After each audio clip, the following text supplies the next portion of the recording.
I too. went to kindergarten in that building, yes. They rented that out to the Board of Who Education. was your teacher then, Beck? Mrs.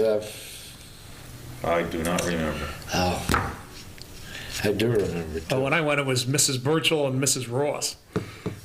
Well, I remember them in virtual school. Virtual That's school, where their yeah. classrooms were. Because we used to just roll out of bed. We lived right next door to the school. And I was Yeah, you had an easy walk still there. Yeah. couldn't get there on time, though. Later did I know that I patterned my life after somebody else, another great American. Do you remember the Spotswood Redmen? No, the baseball team, No, it was a social group. It was, no, No. a lot of the guys that lived down on Brookwood, Brookside, were Okay. members of that. They did play softball. That was one of the activities they did do, but it was a social organization. I just wanted to go back, if we could, for a second, just for the first aid. I remember, because my father and mother were both very active in it, and when Dr. Kano came to Spotswood, Harold E. Kano, and he lived right on Main Street.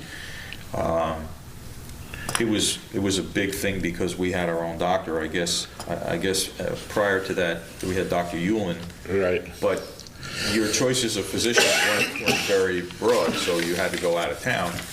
And when Dr. Kano came to town, he volunteered to ride on the ambulance with the squad, not only to render aid. I mean, and you figure that concept now we see as paramedics, essentially. We see paramedics coming out of the hospital that can, do many things that an average first aider couldn't. Right. Dr. Kano also thought it would be a great way to meet the residents and establish his practice. And I remember that when the siren went off, we were at Main and DeVoe, was where my parents' store was. And Dad would take the apron off, and he would go running down the street. And I remember seeing Dr. Kano running too, or they would swing by and pick him up and take him on the ambulance. So way back then, we had our own first version of paramedics. Advanced life support. Yep. And it worked. Dr. Kano was established here for many years until he retired and subsequently passed away. But he had a very thriving business here for a long time. Absolutely. And the first aid squad was very active in the community. I mean, back then there was no such thing as a paid service, just like there was no paid fire service. Everybody donated their time. Everybody got a can at the Yep. beginning of the year, a canister, and you filled it with your coins. Yep. And then the guys would come around all in uniform, and they'd bring the first aid trucks up and down the streets, and you'd collect the cans, and you'd break them into the big buckets. And I remember the kids having to count all the change on the back of the truck. The camaraderie between the two organizations was so great. I remember there was times when we didn't have enough people to man an ambulance.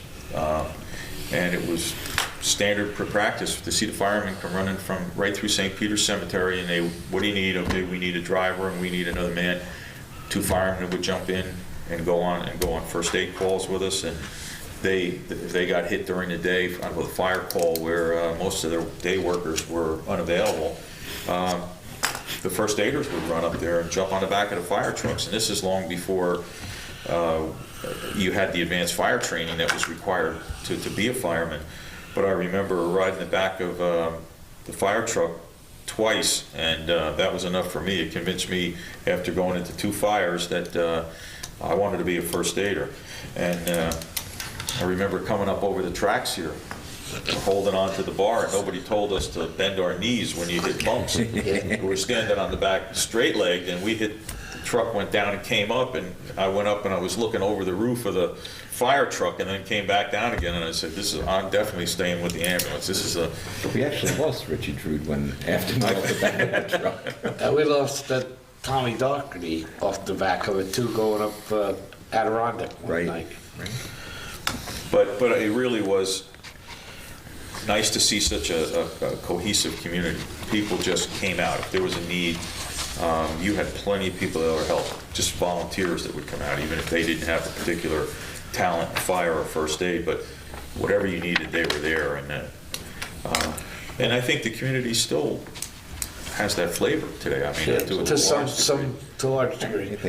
I think if you look at Spotswood compared to the rest of this metropolitan area, we really have served a lot of that, which is great. Do you remember the hunting club? You had mentioned the garage behind the community house. Do you remember the hunting club being in there? Yes.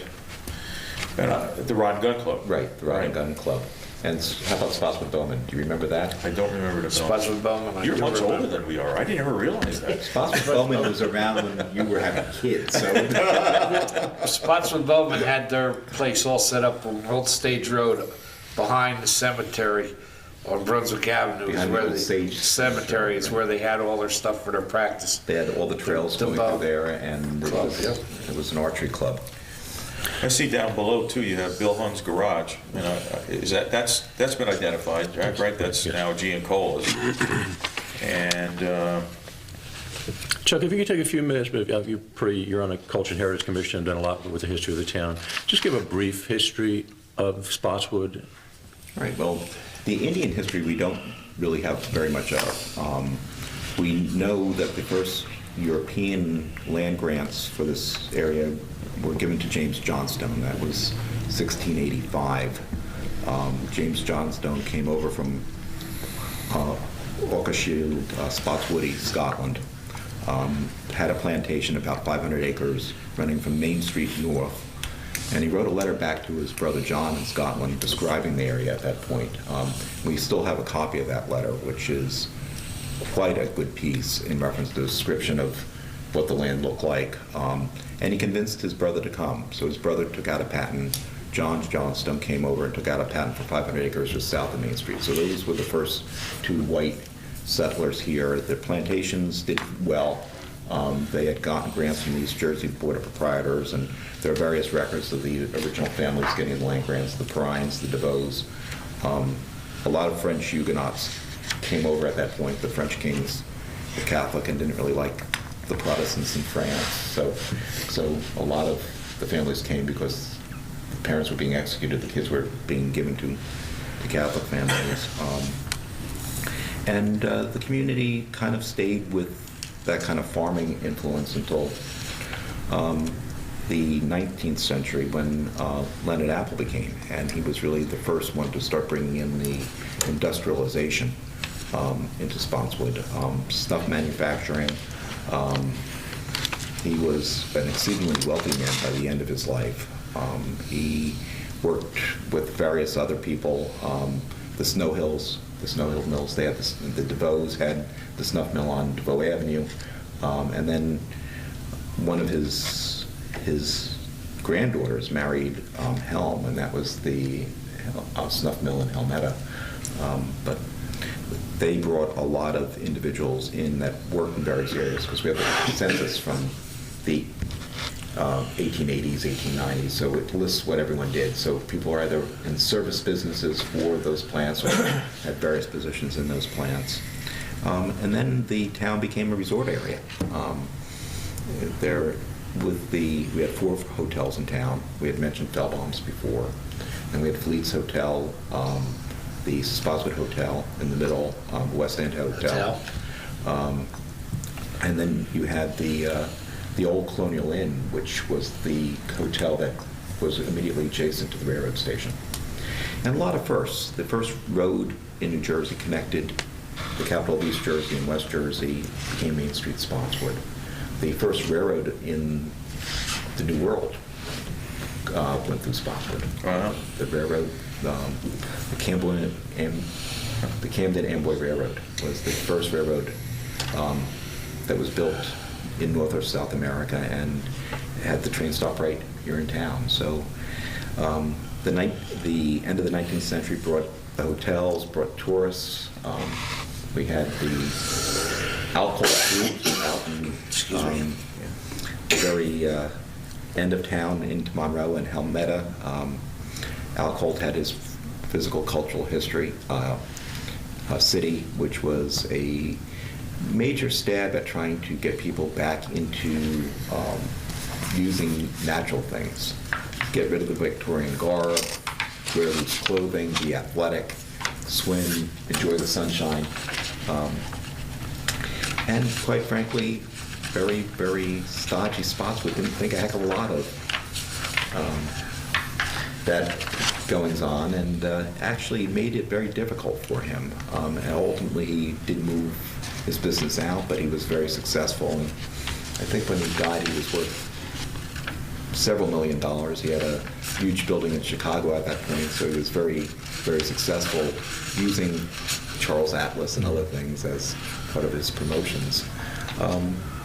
And then after that, pretty much, we're kind of the living history of the town. Right. Because after that, we're kind of picking it up with Barry talking about, what his parents were doing and during the war, and we have a lot of the information about the Roll of Honor for the Second World War.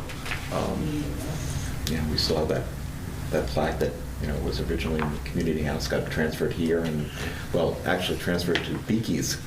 Right. You might as well mention Dr. Beakey, He was absolutely. a character. Dr. So Beakey. go pick up Beakey. Well, Dr. Beakey was ahead of his time. He wanted to take a building, create essentially what we know today as a medical arts building, and have a number of different doctors with different specialties under one roof, and have a surgery center, if you will. And we see them all around us now. I mean, it's almost rare if you go for a minor procedure that you wind up in a hospital. And Dr. Beakey bought a piece of property right adjacent to this building. And and I don't know too much about him before that. So I don't know if he had another office anywhere, Chuck. I don't know if you remember him having. He did, before the building was completed, he was practicing medicine in Spotswood. He put up a building which was, I guess, reinforced concrete and steel. And I remember talking to some of the old-time police officers, and they would say it'd be nothing to be on patrol and see a car parked in the middle of the construction site, and they would take the spotlight and shine it up because they couldn't see what, and they'd find Dr. Beakey walking the beams of his building in the evening, at night, just checking it out. And he opened the building and started his practice here, and quickly, I guess, got in trouble with back taxes, and I'm not sure what other difficulties he had, but all of a sudden, Dr. Beakey dropped out of sight. He left the diplomas on the wall, I understand. He left the furnishings in the building. I think he left his car. His car was downstairs. And he was gone. And the first thought was that he fell victim of some type of foul play. And there was a police investigation, and I think they subsequently even brought in some help from New Brunswick back then, which was, I would imagine, the early prosecutor's office. And nothing was ever identified. They never found Dr. Beakey. I understand that the FBI had opened up a missing persons file on him, and he originally was seen in Greenwich Village. They had tracked him to Greenwich Village. Then the trail went, I think, to Southern California, and it ended at that point. And he was never heard from again. Nobody ever came up with any information. When we demoed the old building to make room for this building, because the other one was structurally unsound, there were thoughts that maybe we'd find Dr. Beakey's skeleton, his remains, in some part of hidden in the building, and really we found just bad steel and weak footings. But the town used his building after the town took up the back taxes for 20 years. Oh, absolutely. When after he disappeared, I'm sorry, I overlooked that major block of time. The town bought it for, they didn't buy it, they foreclosed on it because of the back taxes. And converted it to a municipal building. And that was, I think, 1961, I think, was the time that they actually moved from the community house. The police station came over here. And the building was a little difficult because it was set up for a medical office. It wasn't set up for the use of a municipality. But we were in there from 1961, 61, 62, until we demolished it in 2001, I think. Yeah, that's about right. Actually, I'm sorry, that's incorrect. We moved into this building, I think, in 2000. And we demolished that one probably 1999, right, the end of it, right in it. And that was a pretty historic move. I remember that there was so much controversy about whether the building had to come down or not. And we had a number of structural engineers that looked at it and said, you should get out of this building now, lock it down, and do not let anybody in it because it could fall at any time.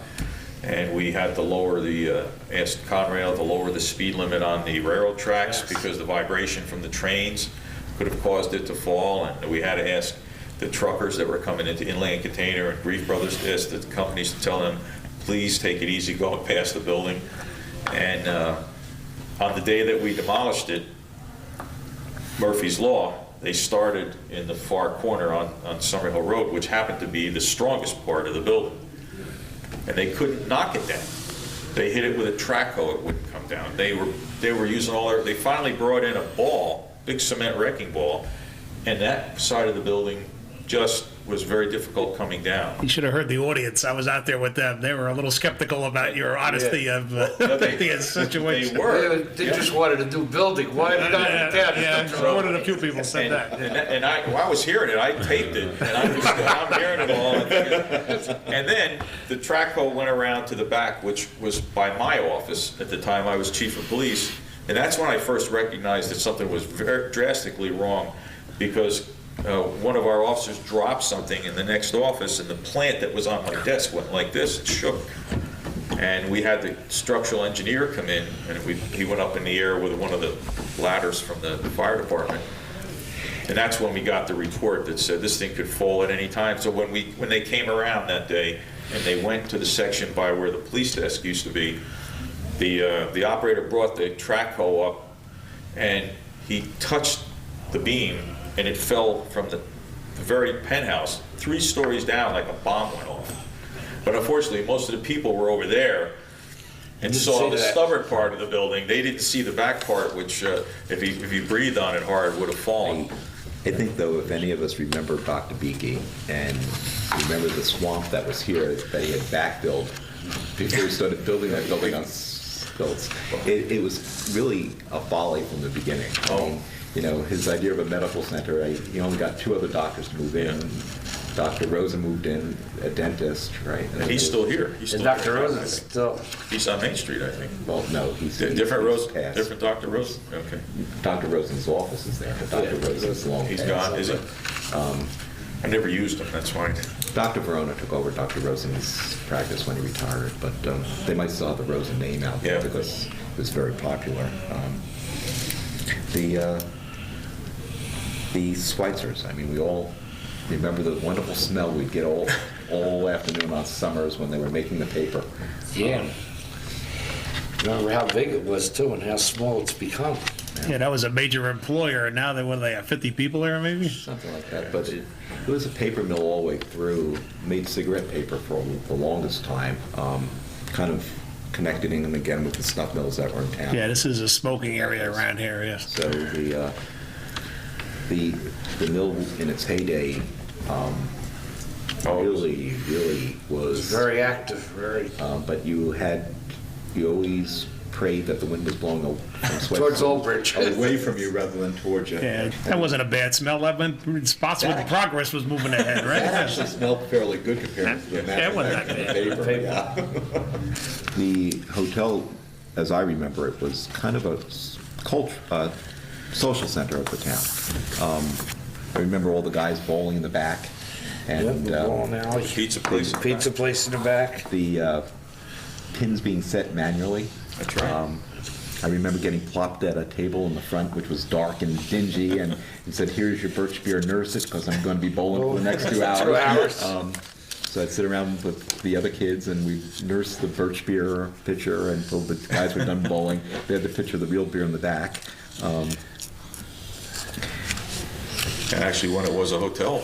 Yes, it was actually a functioning hotel. I don't remember it ever taking guests, you know, in my recollection, in our time period, I think those days were gone. It was mainly the retail stuff downstairs that they used. Go ahead, Lee. You know, I remember the hotel just being, you go in there, for bowling in the back, you'd sit around the dark little table drinking your soda while they bowled, or they'd have the kids bowling every once in a while that you could go in there and bowl. I don't remember it being used as a hotel other than for the bar and whatnot as we grew up. had to be prior to that. I can't find much proof anybody stayed there after World War II. I mean, up through the 30s, maybe. That's a, yeah. Well, I'd like to take this opportunity first to thank the Cultural and Heritage Commission for undertaking this process. I think that the idea of talking to local hometown people it's such a great idea, and it's such a way to plan for our future, because so many things are gone as we went through the 100th anniversary, and you look back at all the people and all the places. They're vital parts of our heritage that we just don't think about on a regular daily basis. And I had the pleasure when I was mayor to be mayor during the 100th anniversary of Spotswood in 2008. And I also had the privilege of appointing the Cultural and Heritage Commission. And if I'd like to just take a minute, I'd just like to read their names into the record, because I also think that you deserve some accolades for the outstanding amount of work that you've done and the quality of it. Charles Hager, Brian Engstrom, Chris Borzuku, Bruce Ekman, Jack Eichenlaub are co-chairman. Dennis Costi, Mark Fafara, Gary Castellano, Maureen Barlow, Lisa DiFilippo, and Joseph Schwartz. And as a group, the Cultural and Heritage Commission took several years in their planning of the 100th anniversary, and really gave us a series of activities during the year that was our 100th anniversary, 2008, so that many residents could have some facet of it that they could participate in. And it culminated in July over at Greeks Playland, and it was a great day. We saw not only a lot of our current residents, but we saw so many of our prior residents that had moved away. Some of the folks that are quite elderly now made it a point to come down and celebrate with us. Monroe Township dedicated the land that we held it on at Greeks Playland to us for the day. They deeded it to us, so we had it on Spotswood territory. And it was a great day. I think it was enjoyed by all.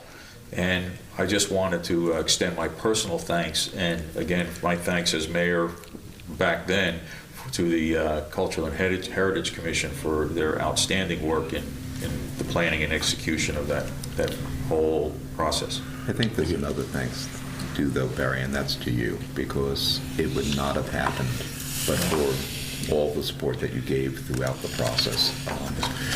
It was very good having you as a hometown boy, as mayor,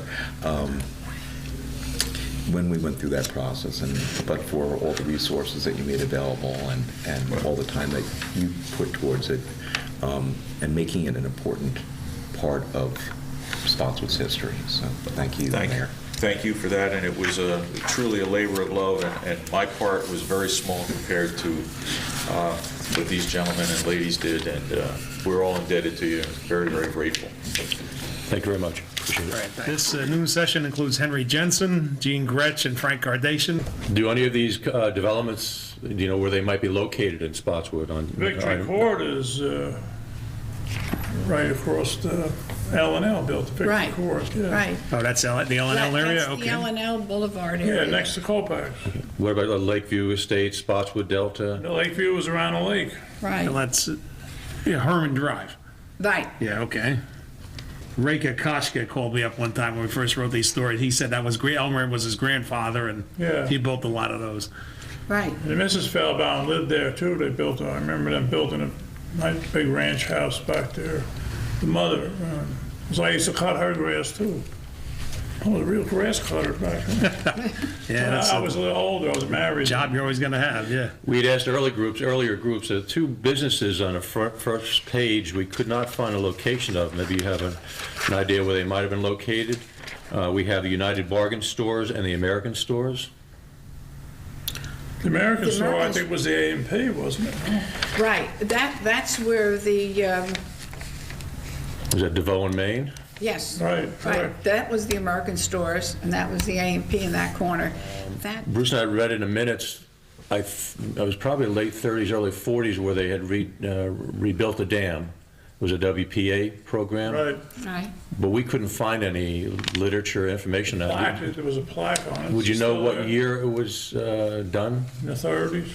Late 30s? Ted Bennett. We looked at every book from 1930 to 1945 and couldn't find anything that said they got a grant to do the Ted dam. Bennett's name was on it, the plaque.